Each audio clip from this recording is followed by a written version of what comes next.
In approximately 2 months' time, I intend to land a party of hand-picked men on the shores of Natal. Ostensibly, our presence there will be that of ivory traders, but trading will be merely a cover.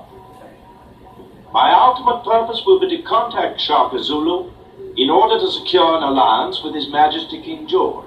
Alliances are made for civilized peoples, not savages. The whole idea is absurd. Even if you were successful in obtaining some sort of agreement, Shaka would never respect his end of the bargain. Their values of good and evil, life and death are completely devoid of a moral code. Will their actions prove that?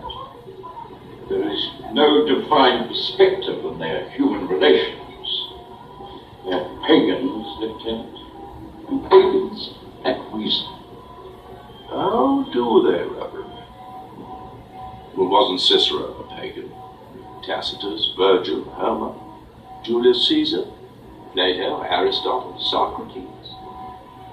Do I need to continue? Those men were enlightened, Lieutenant. You can't possibly compare them to Shaka. He's a barbarian, an assassin. So was Charlemagne in his own very special way. I fail to see your point, Mr. Farewell. Lord Charles. The only chance the Crown has of preserving its territories in Africa or America or Asia is if it finally sheds its hypocrisy and starts treating others as equals. Well, I believe that that is the true Christian message. Wouldn't you agree, Reverend? Or does our moral code justify our own ends? Anyway, I intend to contact Shaka Zulu in order to negotiate an alliance with Britain. And in doing so, I can only hope that King Shaka will prove more reasonable than Pope Alexander Borgia would have been. I appreciate your ideas, Mr. Farewell, but you've obviously not been made aware of the situation in Africa. And I suspect that Mr. Vector, our experienced Dutch resident, knows what I'm talking about.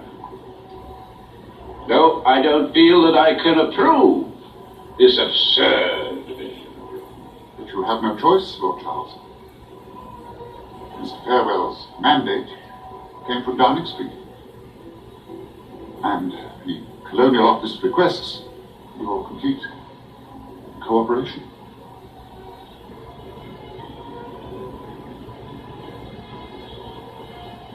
Well, if you would excuse us, gentlemen, we didn't brave the high seas for 4 months in order to discuss these interesting points of history. Lord Charles, I have a crew to recruit.